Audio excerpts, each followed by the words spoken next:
I was a huge comic book geek back in the 90s, with Dark Horse Comics being one of my favorites, due to the fact that they always had the best licenses, bringing new stories to so many movie universes I loved, from RoboCop, The Terminator, to Aliens, and even The Mask. But their Aliens vs Predator series were always my personal favorites, combining the two best science fiction series, at least for my generation of kids, into single crossover stories. Stumbling across this arcade machine in 1994 without any prior knowledge that it had ever been made was like hitting the literal lottery, as I found it at a tiny hole-in-the-wall arcade next to the movie cinema I went to that day to watch the greatest cheese movie fest ever put to film, Street Fighter the movie.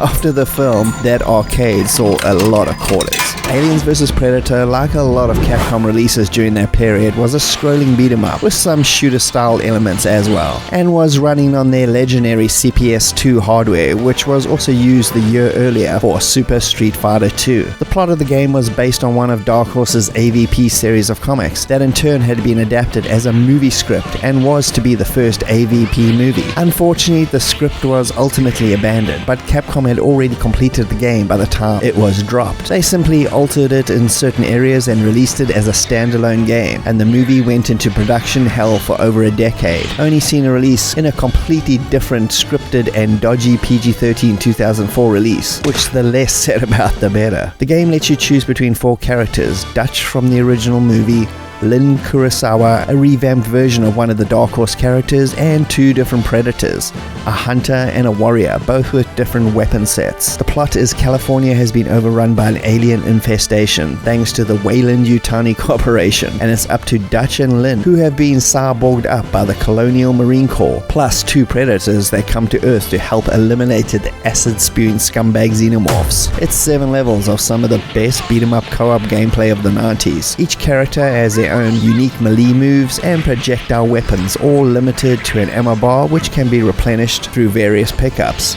and a hefty amount of extra weapons found in each level, such as rocket launchers, flamethrowers, and more. Each character predictably has their own pros and cons, with Dutch, for example, being slow but super strong, and Lin being nimble but obviously weaker. All have their own very unique and cool melee attacks and cool projectiles taken from either the movies or the comics. Playing this with a friend is obviously the way to experience it, but even solo, this game is just one hell of a fun-filled ride, with nods and winks and Alien and Predator fan service around literally every corner. The 2D graphics are gorgeous and detailed, and are basically Capcom at the top of the game, with excellent sound effects as well that sell the action over the edge. As of making this video, this game is still an arcade exclusive, relatively speaking. It did actually appear on Capcom's home arcade system, which nobody bought, so for me it pretty much flounders in Konami's Aliens movie adaptation arcade realm, obviously due to licensing, so playing this will come down to either emulating it in MAME or finding the original arcade version. Both will be, though, worth your time at the end of the day, as this is just pure beat 'em up class. Yeah!